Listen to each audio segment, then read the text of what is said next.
우리가 오늘 예배 드리면서 이런 감동이 있습니다. 민경이가 찬양을 하는데 어떤 감동이 있는가? 우리 교회에 지금 자라나고 있는 청소년들과 청년들이 있습니다. 민경이를 보는데, 뒤에서 이렇게 민경이를 보는데 앞으로 참사랑교회 안에 있는 우리 다음 세대의 모습을 보는 것 같았어요. 쭉 이렇게 펼쳐져 보이는데 이렇게 회복되고 확장되어지고 살아나고, 할렐루야. 이 자리에 있는 우리 태민이, 소울, 수, 민경 축복합니다. 우리보다 더 귀하게 하나님의 은혜를 듬뿍 받고 귀하게 다음 시대, 우리는 이만큼 살았고 이제는 여러분의 시대가 돌아올 텐데 멋지게 하나님 세계를 항해하는 멋진 하나님의 사람들이 되길 바랍니다. 1919년 3월 1일 3.1 운동이 있었습니다. 만약에 저와 여러분이 그 자리에 있었다면, 1919년 3월 1일이 돌아왔다면 나는 어떻게 했을까요? 여러분이라면 그 3.1 운동에 여러분이라면 참여하셨을까요? 3.1 운동이란 일제 식민 지배를 거부하고 억압 정치에 이렇게 항거하는 그런 운동이었습니다. 1919년 3월 1일 서울 파고다 공원, 그 태화관, 그리고 전국의 9개 지역에서 독립선언서를 선포함으로 3.1 운동이 시작이 되었습니다. 전국적으로 2개월, 만 2개월, 3월부터 5월까지입니다. 일본의 입장에서 보면 실패한 운동이었겠지만 중요한 것은 2개월 동안 3.1 운동 때문에 학살을 받으셨던 분들이 7,509명입니다. 통계로만 확인된 겁니다. 그 외에도 더 돌아가신 분이 많이 계셨겠지만 돌아가신 분이 7,509명, 2개월 동안 3.1 운동하다가 부상을 입으신 분들이 15,961명, 구속되거나 피검되신 분들이 46,948명, 다시 말해서 대충 5만 명 정도 되시는 분들이 돌아가시거나 다치시거나 감옥에 갇히시는 일들을 겪으셨습니다. 3.1 운동은 1차, 2차, 3차에 걸쳐서 확산되는데 3월 1일 당일 날에는 서울과 서울 중심, 파고다 공원과 이런 거기 중심과 동시에 전국적으로 확산되었던 것이 아니었습니다. 가만히 보니까 3.1 운동 3월 1일 날은 어디에 동시에 있었는가? 놀랍게도 서울 한복판과 평안 남도, 평양 또는 진남포, 안주, 그리고 평양 북도, 정주, 선천, 의주, 우리가 용천노예인데 의주와 선천 사이가 우리 용천이 있습니다. 이런 지역, 함경남도, 원산, 이런 지역에서 3월 1일 날 동시에 3.1 운동이 있었습니다. 3월 1일 날 독립운동, 3.1 운동이 있었던 지역은 바로 이와 같은 지역인데 놀랍게도 이 지역은 기독교가 강세였던 지역이었습니다. 2차로 3.1 운동이 확산이 됩니다. 그것은 전국적으로 확산이 되는데 3월 중순에 확산이 됩니다. 천안부터 해서 곳곳에 전국적으로 확산이 되는데 놀랍게도 그 확산됐던 지역을 가만히 보면 기독교가 상대적으로 강했던 지역들이었습니다. 4월 되면 일본이 무장군이 헌병들 동원해서 전국적으로 탄압과 진압을 시작합니다. 그때는 어떻게 3.1 운동이 되어졌는가 하면 시장입니다. 5일마다 서는 장을 중심으로 4월 달에는 기습적으로 3.1 운동 시위를 했습니다. 근데 그 시위를 누가 주도했는가를 보면 기독교인들이었습니다. 1919년 당시에 복음이 들어온 지 아직 30년도 되지 않았던 그때 현재 기독교인들이 몇 명이었을까를 보면 2%가 되지 않았습니다. 2%라고 추정합니다. 2%의 기독교인들이 3.1 운동을 다 주도했습니다. 3.1 운동. 그러면 우리가 질문을 해봅시다. 왜 당시 우리의 선배들은 우리 기독교인들은 소수의 기독교인, 분명히 고난을 받을 수도 있고 또 이것은 정치적인 이슈가 되고 정치적인 운동인데 이 저항적인 것인데 이런 3.1 운동에 적극적으로 당시에 우리 믿음의 선배들은 참여하셨을까? 왜 참여하셨을까? 2%도 되지 않고 그런데 여러분, 예수님을 믿는다는 것은 어떤 종교적인 어떤 닉네임을 하나 가지는 것이 아닙니다. 예수님을 믿는다는 것은 소속을 바꾸는 것입니다. 소속을 바꿉니다. 정체성이 달라집니다. 이것이 예수님을 믿는다는 겁니다. 예수님을 믿고 나니까 내가 전에 나는 열심히 성실하게 산다고 했는데 내 모습이 그러지 못했구나. 내가 돈에도 노예가 되어보고 명예에도 노예가 되고 내가 세상에 노예로 살았구나. 살아도 산 것이 아니구나를 깨닫게 되어지고 예수님을 딱 믿게 되면 이런 것이 사는구나. 내가 가진 것은 좀 없어도 이것이 진짜 사는구나 라면서 자유를 알게 되어집니다. 비로소 자유를 알게 되어집니다. 전에는 학생이면 열심히 공부만 하면 성공하는 줄 알았는데 예수님을 믿고 나니까 예수님 안에 있는 참된 삶을 보게 되는 겁니다. 학생으로서는 학생으로서 이렇게 살아가는구나. 자유를 보게 되는 겁니다. 그래서 신앙의 자유, 예수님을 믿는 사람들에게는 무엇이 생명 같은가? 이 자유가 생명 같습니다. 이렇습니다. 내 아들을 죽인 사람은 용서할 수 있는데 신앙의 자유를 앗아가는 것에 대해서는 예수님을 믿는 사람들은 목숨으로 맞서게 되는 겁니다. 이것이 신앙입니다. 신앙이 곧 생명이기 때문에 자유가 곧 생명이기 때문에 그렇습니다. 그래서 우리 손양원 목사님께서도 마찬가지 아들은 잃어버려도 용서했는데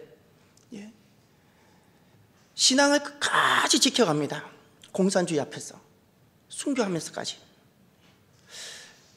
3.1운동도 마찬가지입니다. 3.1운동 그 소수의 기독교인들이 우리 선배들이 그렇게 했던 것은 바로 자유입니다. 신앙의 자유, 자유. 신앙의 자유는 그럼 언제 상실할까요? 예배를 못 드리면 신앙의 자유를 잃어버리는 것일까요? 예배만 드리면 신앙의 자유는 유지가 되는 것일까요? 아니요. 자유가 어디에 비롯되는지를 알아야 됩니다.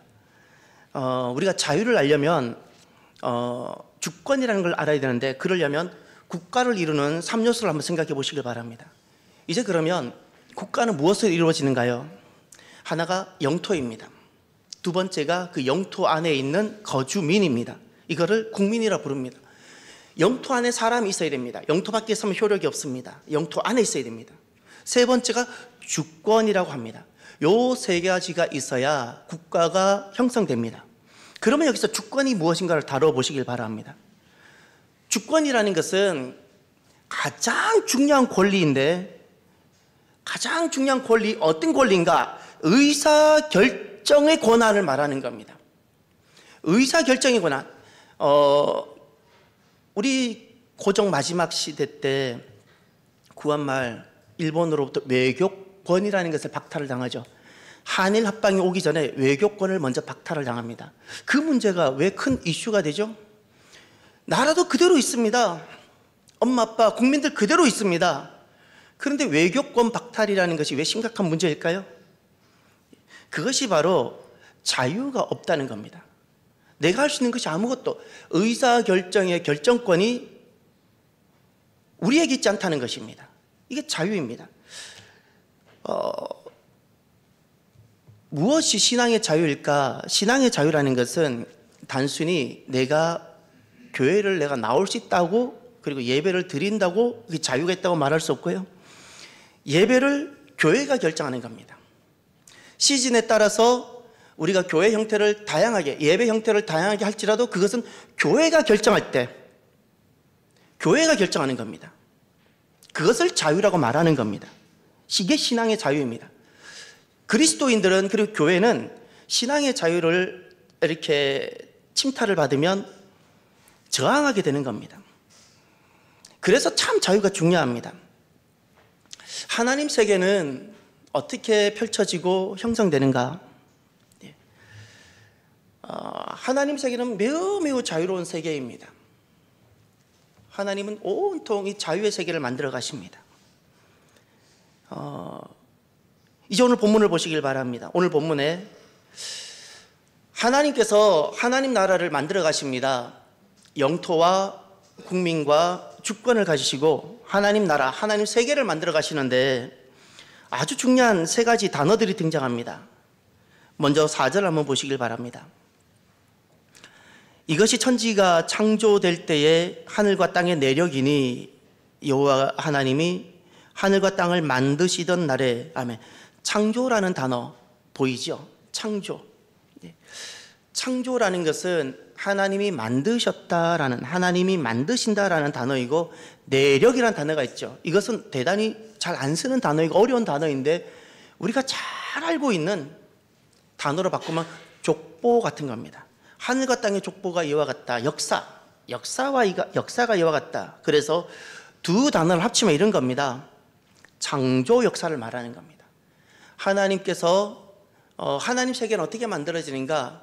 하나님께서 만드시고 그리고 쭉 하나님께서 통치하시는 그것이 하나님의 세계고 그것을 창조 역사라 부르는 겁니다. 우리가 살아가고 있는 이 모든 것이 하나님으로 비롯된 창조 역사라는 것을 볼 수 있어야 됩니다. 그 증거가 누가복음에 보면 우리 족보를 예수님의 족보를 예수님부터 해서 쭉 올라가는데 아브라함까지 멈추지 않습니다. 아브라함에서 또 올라갑니다. 아담까지 올라갑니다. 근데 아담에서도 멈추지 않습니다. 하나님까지 이어집니다. 여러분의 개인의 역사가 창조 역사가 되기를 바랍니다. 여러분의 가정의 집안과 족보의 역사가 창조 역사가 되어지기를 바랍니다. 우리의 모든 인류의 역사는 실은 창조 역사인데 우리가 자꾸 하나님을 잃어버리고 우리가 역사를 생각하게 되는 것 같습니다. 창조라는 것은 하나님이 만드셨다라는 뜻입니다. 여기에는 목적과 계획이 있다는 뜻입니다. 이제 진화론을 한번 생각해 보시길 바랍니다. 이제 제가 여러분 앞에 한 가지를 보여드리겠습니다. 이것은 볼펜입니다. 이제 여러분이 저를 잠깐 보시고 이 볼펜을 낱낱이 부품을 한번 분석해 보십시오. 앞에 요것이 열리겠죠? 이렇게 스프링이 있고, 안에 심이 있고, 심 앞에 볼이 있고, 안에 빨간 액체가 있고, 그리고 여기 고무 마킹이 있고, 뒤에 누르는 것이 있고, 부품이 총 몇 가지인가요? 몇 가지죠? 하나, 둘, 셋, 넷, 다섯, 여섯, 일곱, 8가지인가요? 8가지로 칩시다. 아주 간단한 부품입니다. 아주 간단한 부품. 제가 지금 이걸 다 분해했습니다. 이거 지금 다 분해했어요. 다 분해했어요. 박스라고 여깁시다. 지금 다 분해한 부품을 이 박스에 넣습니다. 스프링도 있고 앞에 마개도 있고, 이것을 여러분의 목사가 기도하는 마음으로 일주일을 열심히 흔들었어요. 박스 안에 넣고. 그랬더니 일주일 후에 다음 주 주일날 예쁘게 볼펜으로 결합되었더라. 가능할까요? 그럼 목사님이 또 포기하지 않고 이것을 열심히 1년을 흔들었습니다. 이게 진짜 떨어지면 안 되는데, 다 써야 되는데 1년을 흔들었더니 1년 후에 예쁘게 볼펜으로 결합되었더라 하면 우리가 이것을 인정하거나 동의할 사람이 아마 없을 겁니다. 사람이 만든 것 중에 가장 단순한 부품들입니다. 시계 정도도 아닙니다. 자동차도 아닙니다. 아주 간단한 볼펜조차도 우리가 우연히 만들어졌고 흔들었더니 만들었다라는 것을 동의할 사람이 없습니다. 사람은 어떨까요? 여러분, 제가 한 가지 딱 무엇을 던질 테니까 머릿속으로 그림을 딱 그려보세요. 멋진 호텔 뷔페, 코너마다 최고의 음식들이 최고의 셰프들 통해서 쫙 60여 가지 70여 가지 쫙 있어요. 내가 좋아하는 초밥부터 해서 막, 여러분, 제가 지금 이야기를 했을 때 여러분 머릿속에 이미 그림이 그려지고 여러분 입속에는 무엇이 시작될까요? 침. 침이 벌써 나오고 있지 않나요? 이것을 메커니즘이라 부릅니다. 이것을 어떻게 설명할 수 있겠어요? 음식을 본 것도 아닌데, 만진 것도 아닌데 우리는 벌써 몸은 작동해서 입에서 이미 반응을 하지 않습니까?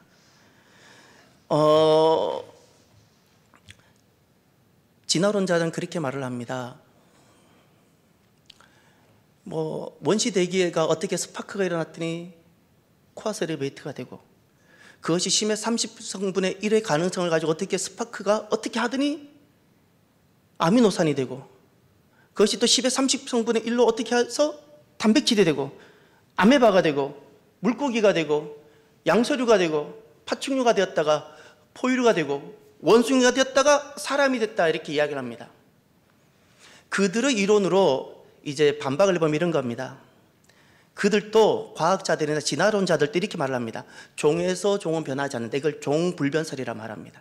원숭이도 종이고, 개구리도 종이고, 도마뱀도 종이고, 사람도 종입니다. 종은 더 이상 분화와 진화가 안 된다는 뜻입니다. 종에서 종은 불변하다. 스스로 이야기하면서 어떻게 원숭이가 종이 사람이 된다고 말할 수 있습니까? 그러면 또 이렇게 이야기해보면 됩니다. 재미있는 제가 가설을 대보겠습니다. 사람은 어쩌다가 진화가 성공했다고 칩시다. 성공한 진화라고 칩시다.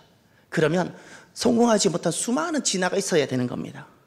짐승들 중에, 우리 곁에 살아가는 동물들 중에 진화가 되다가 만 수많은 것들이 남아있어야 됩니다. 그런데 지금 우리 곁에 있는 모든 동물들은 완전한 눈, 완전한 위, 완전한 팔, 다리, 모든 것들이 완전하게 존재합니다. 여러분, 하나님이 창조 세계에서 보면 진화는 간단합니다. 진화는 결코 과학이 아닙니다. 진화는 불신자들의 신앙입니다. 진화를 과학적으로 입증하는 것은 창조를 입증하는 것보다 더 어렵습니다. 더 어렵습니다. 정말 저는 조금 안타깝고 답답한 것이, 정말 지식이 있는 사람은 한 번만 생각해 보면 내가 지금 생각하고 있는 무의식적으로 받아들이는 이 진화가 얼마나 허구 맹탕인지, 얼마나 말도 안 되는 것인지를 한 번만 의식을 가지고 생각해 보면 내 이성이 그것을 알게 될 것입니다. 하나님을 떠난 사람들의 특성이 하나 있는데 그것이 불안입니다. 불안한 존재의 특성은 너무 불안하기 때문에 무엇인가를 잡고 안정감을 누리려고 하고, 많은 무리들 속에 들어가서 그 속에서 같이 있으니까 안전할 거라 여기고, 많은 무리들 속에 머물면서 안정감을 찾으려고 합니다.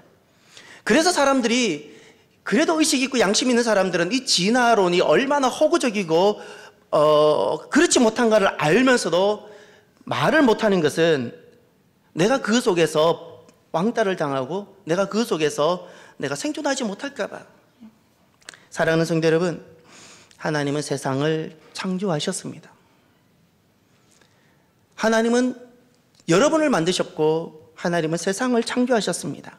사람은 언제 자신의 그 존재 목적을 발견하게 될까? 하나님의 창조 안에 있을 때, 사람이 하나님의 세계 안에 있을 때 비로소 사람은 나의 존재 목적을, 아무것도 아닌 흙덩어리에서 온, 어쩌다가 우연히 존재한 그런 존재에서는 목적이 불가능합니다. 그러나 창조에서는 지어진 목적이 있습니다. 태민이를 지으신 하나님 목적이 있습니다. 우연한 존재가 아닙니다. 진화론은 다 우연한 존재, 사람의 생명을 고귀함이 전혀 없는 가치. 그러나 창조 안에서는 하나님은 너무나 사랑 가운데 우리를 설계하셨고 계획하셨고, 그래서 인간은 언제 나의 존재가 존재 가치를 갖게 되고 존재 목적을 발견하게 되는가? 하나님이 창조 안에 있을 때. 그리고 두 번째, 너무 중요한 단어가 하나 나옵니다. 7절 한번 보실까요? 여호와 하나님이 땅의 흙으로 사람을 지으시고 생기를 그 코에 불어넣으시니 다 함께 사람이 생명이 되니라. 생명이란 단어입니다. 생명이라는 것은 말을 그대로 풀었으면 이런 겁니다. 살아있는 존재라는 뜻입니다. 여러분, 무엇이 살아있는 것일까요? 열심히 움직이고 열심히 달리고 열심히 일을 하면 살아있는 것일까요? 손발이 작동하면 살아있는 것일까요? 아니요. 그것은 살아있는 것이 아니라 움직이는 겁니다. 움직이는 것은 살아있는 것이 아닙니다. 자동차도 움직이고 로봇도 움직입니다. 좀비도 죄송하지만 움직입니다. 움직인다고 살아있는 것이 아닙니다. 하나님께서 보실 때 살아있다라는 것은 무엇일까? 이런 겁니다. 움직이는 자가 아니라 살아있다라는 것은 자아, 내가 존재합니다. 하나님께서 사랑 가운데 설계하시고 지으신 내가 나만의 고유한 내 이름을 가지고 내가 하나님 앞에서 내가 존재하는 겁니다. 그 누가 무엇이라 그래도 나는 나인 겁니다. 나는 나로서 나는 당당하게 살아가는 겁니다. 이것이 살아있는 겁니다. 나는 나로서 하나님께서 나에게 주신 그 이름과 그 길을 가지고 나는 당당하게 걸어가는 겁니다. 이것이 살아있는 거고, 두 번째, 열정입니다. 움직이는 것이 살아있는 것이 아니라 무엇이 살아있는 존재인가? 열정. 여러분, 꿈과 비전이 있으면 사람은 가슴이 뛰고 심장이 뜁니다. 그것을 열정이라 부릅니다. 무엇이 살아있는 것인가? 열정입니다. 내가 살아가야 될 이유가 있고, 내가 방향이 있고, 내가 지금 왜 밥을 먹어야 되는지 설명할 수 있는 것. 세 번째, 무엇이 살아있는 것일까? 열망입니다. 이것은 목적입니다. 내가 바라는 것입니다. 목적. 내가 왜 오늘 이렇게 살아가느냐라는 겁니다. 내가 오늘날 이 땅에서 내가 왜 살아가는가? 열망입니다. 열망. 그냥 사람들이 살아가는 방식대로 유행 따라, 대세 따라 흘러가는 것이 아니라 때로는 다 사람들은 저렇게 살아가도 내가 오늘 이렇게 살아가는 유관순이라는 그분께서는 왜 그렇게 살아가는지 그분의 열망이 있었던 겁니다. 열망이. 손양원 목사님이 그렇게 아들을 잃어서도 그렇게 살아갔던 이유가 열망이 있었기 때문에 그렇습니다. 자기를 희생해 가면서도 그렇게 열망이 있는 것은 살아있기 때문에 가능한 겁니다. 그리고 무엇이 살아있는 것일까? 감정, 사랑입니다. 사랑. 이것이 바로 살아있다는 것입니다. 하나님 세계는 어떤 세계인가? 하나님 세계는 하나님이 창조하신 세계고, 두 번째, 하나님 세계는 모두를 이렇게 살아있게 하는 세계입니다. 하나님 안에서만 살아있는 것입니다. 하나님 안에서만. 이것이 하나님 세계입니다. 그리고 세 번째, 8절을 보십시오. 오늘 가장 중요한 말씀이 여기 나옵니다. 8절을 다 함께 볼까요? 여호와 하나님이 동방의 에덴 동산을 청설하시고 그 지으신 사람을 거기 두시니라. 아멘. 거기 동산이란 단어가 보입니까? 이 동산이란 단어가 너무너무 중요한 단어입니다. 하나님 세계를 너무 잘 설명해 주는 단어입니다. 에덴 동산, 에덴에 있었던 동산이라 그랬어요. 우리는 흔히 이렇게 한국 사람들은 정서적으로 생각을 합니다. 어떤 야트막한 산이었을 것 같고, 그냥 어떤 유토피아처럼 아주 이렇게 낭만적이고 살기 좋은 어떤 곳이었을 거라고 에덴 동산을 생각합니다. 동산이라 말했을 때 동산은 무엇일까요? 동산이라 말했을 때 이것은 산의 개념이 아니고 울타리가 포함된 울타리의 개념입니다. 울타리가 있는 땅이라는 뜻입니다. 그냥 에덴이라는 지역에 있었던 땅 이런 개념이 아니라 에덴이라는 곳인데 울타리가 있는 겁니다. 양을 치는 목자는 양을 보호하기 위해서 목책을 세웁니다. 이것을 울타리라 부릅니다. 울타리. 예수님께서 비유하실 때 울타리 또는 구약에서도 울타리, 산 울타리 이야기를 자주 하십니다. 그 울타리가 바로 이 동산입니다. 동산이라는 것은 산이 야트막한 산을 개념이 아니라 울타리가 있는 땅을 말합니다. 그 울타리가 보일 수도 있고 안 보일 수도 있는데 어떤 울타리인가? 하나님의 통치가 미치는 울타리입니다. 하나님의 통치, 하나님이 왕이시고 다스리시는데 그 하나님의 통치가 미치는 울타리여서 곳까지 미치는 이 영역이 바로 동산입니다. 또 이 동산이란 무엇인가? 하나님께서 창조하실 때는 모든 창조의 목적이 있습니다. 이것을 만약 지으셨다면 이것은 목적이 있습니다. 계획이 있습니다. 이 동산이란 울타리라는 것은 하나님의 나라, 하나님 세계를 뜻하는데 이 동산이란 무엇인가? 하나님의 목적이 그대로 성취되는 땅이라는 뜻입니다. 하나님 목적, 창조 목적이 그대로 이루어지는 땅이 바로 울타리, 동산입니다. 그럼 하나님께서는 이 울타리 안에서 동산 안에서 어떻게 하나님을 통치하시고 다스리시는가? 하나님의 방법이 있으셨습니다. 그것이 법이라는 것입니다. 9절에 보면 생명나무와 선악을 알게 하는 나무가 등장하고 16절, 17절에 보면 생명나무와 선악을 알게 하는 나무에 대해서 하나님이 법을 제정하십니다. 바로 입법하시는 겁니다.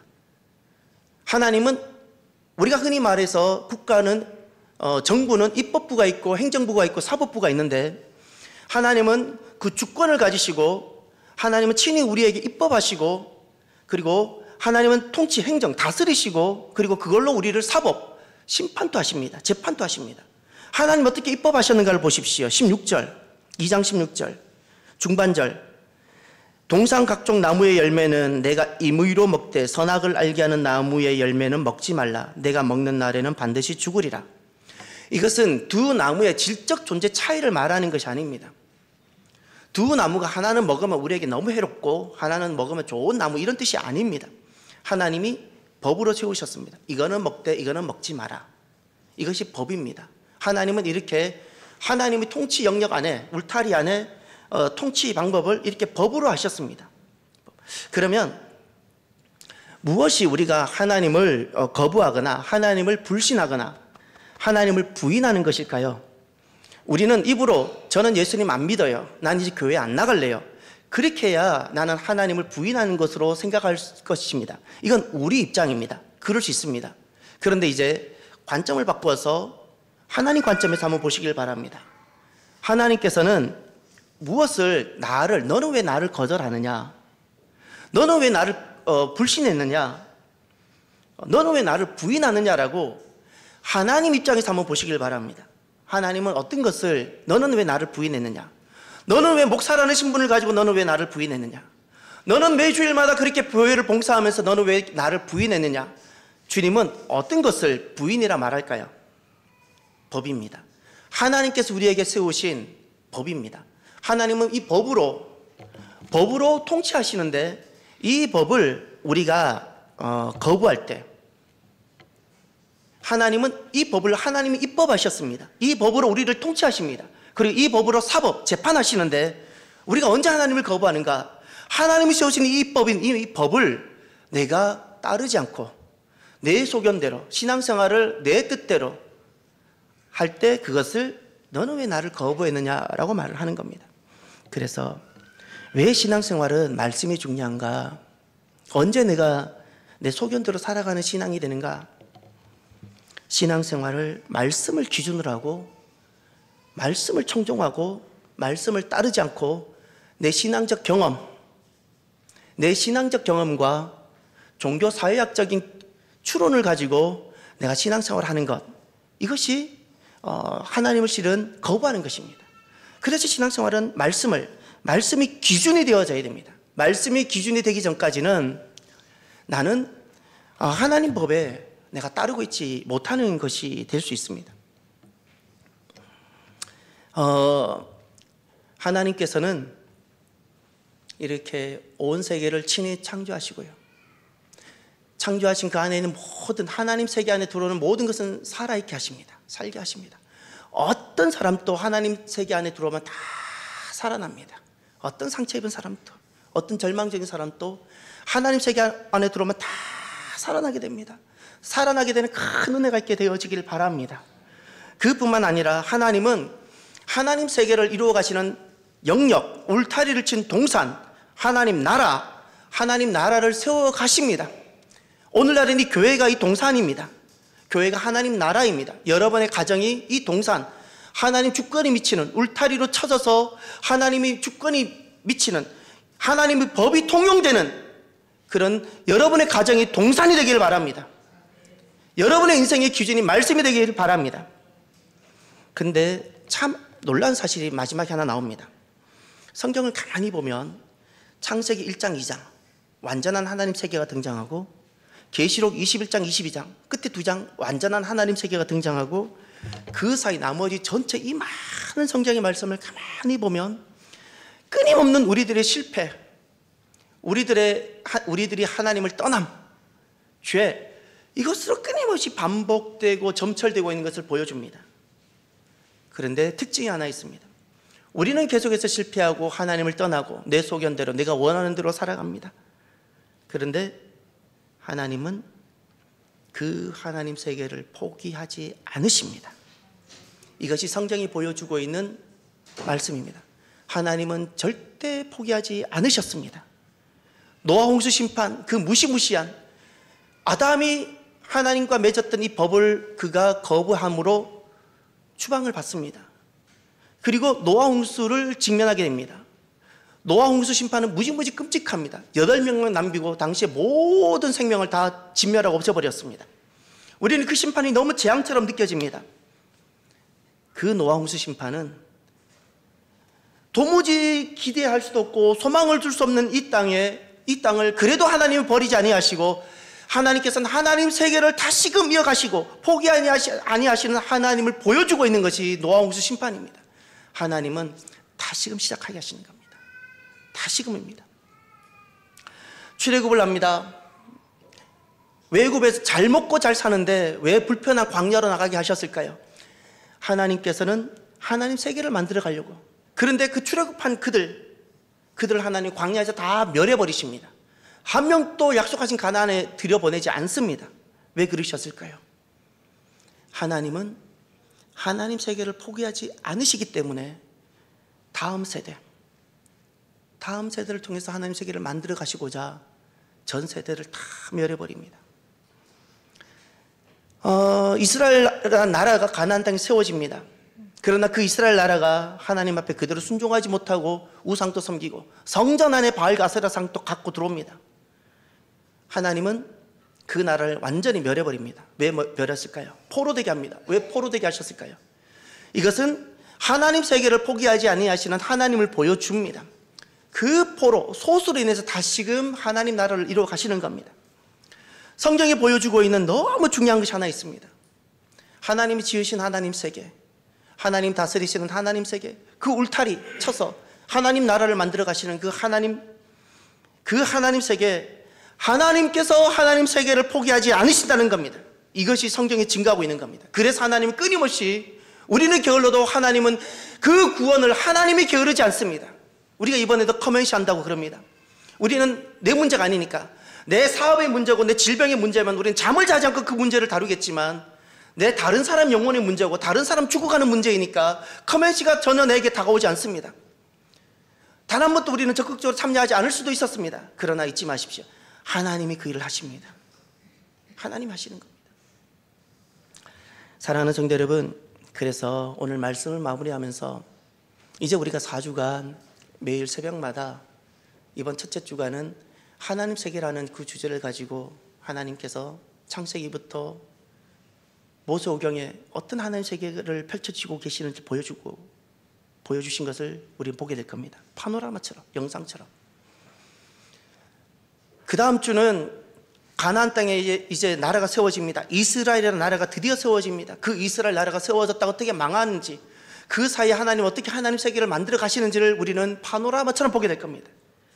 그 다음 주간은 중간기를 거쳐서 예수님이 이 땅에 오십니다. 예수님이 오셔서 그 하나님 나라를 이루어 가시기 위해서 무엇을 하셨고 우리에게 무엇을 보여주셨는지를 우리가 파노라마처럼 보게 될 겁니다. 마지막 주간은 예수님이 부활하고 승천한 다음에 이 땅에 교회가 세워집니다. 그 교회가 어떤 의미가 있고 하나님은 이 교회를 통해서 어떻게 하나님 나라를 세워가는지를, 그리고 마지막에 어떻게 주님이 오시고 종말이 이루어지는지를 우리는 파노라마처럼 보게 될 겁니다. 사랑하는 성도 여러분, 우리가 살아가다가 참 낙심이 되고 절망스러울 때가 있을 겁니다. 나 자신이나 주변이나, 심지어 우리가 교회에 속하고 있지만 교회에 대해서 참 절망스럽고 포기하고 싶은 순간들이 있을 수 있을 겁니다. 그때 세 가지를 기억해 주십시오. 나 자신을 보거나 주변을 보거나 식당 어디를 봐도 별로 희망이 보이지 않을 때, 첫 번째, 하나님이 계시고요, 그분이 우리를 지으셨다는 사실 기억하십시오. 두 번째, 동산, 하나님 세계가 있고 하나님은 지금 또 통치하고 계시다는 사실을 기억하십시오. 너무 절망스럽고 때로는 교회도 너무 낙심될지라도 잊지 마세요. 하나님이 통치하고 다스리고 계시다는 거. 그리고 마지막 세 번째, 한 가지 결단을 하십시오. 여기 봐도 희망이 안 보이고 저기 봐도 때로는 낙심이 될 때, 내가 하나님을 보고 하나님 세계가 있음을 보고 내가 하나님께 속하기로 결단을 하십시오. 하나님께 속하겠다고.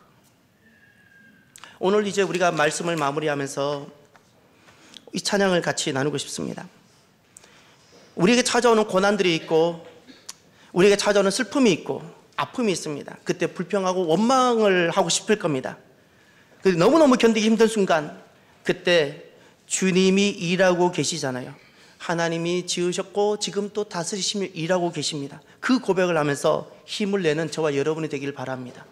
예, 찬양하겠습니다.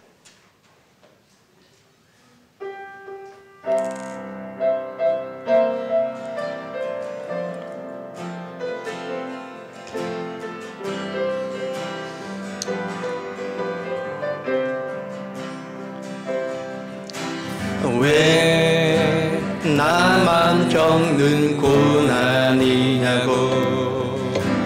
불평하지 마세요. 고난의 뒤편에 있는 주님이 주실 축복 미리 보면서 감사하세. 너무 견디기 힘든 지금 이 순간에도 주님이 일하고 계시잖아요. 남들은 지쳐 앉아 있을지라도 당신만은 일어서세요. 아멘. 힘을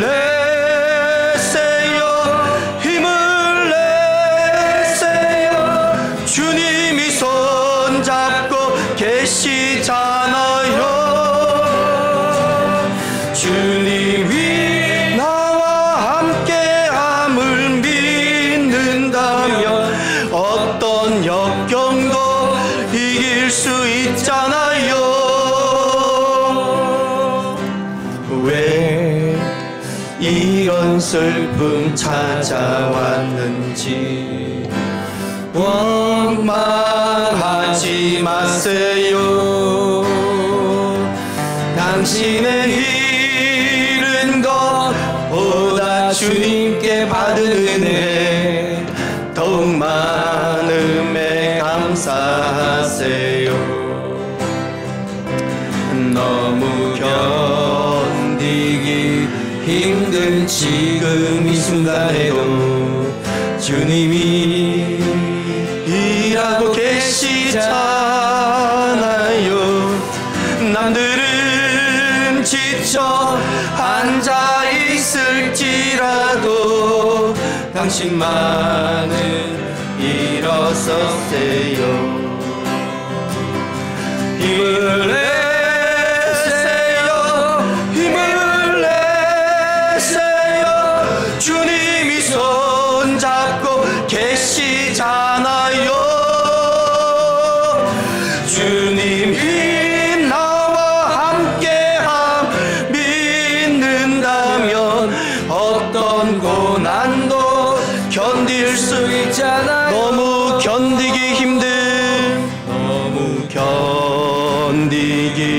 힘든 지금 이 순간에도 주님이 일하고 계시잖아요. 남들은 지쳐 앉아 있을지라도 당신만은 일어서세요. 힘을 내세요. 힘을 내세요. 힘을 내세요. 주님이 손잡고 계시잖아요. 주님이 나와 함께함을 믿는다면 어떤 고난도 견딜 수 있잖아요. 기도합시다. 참 힘들고 속상하고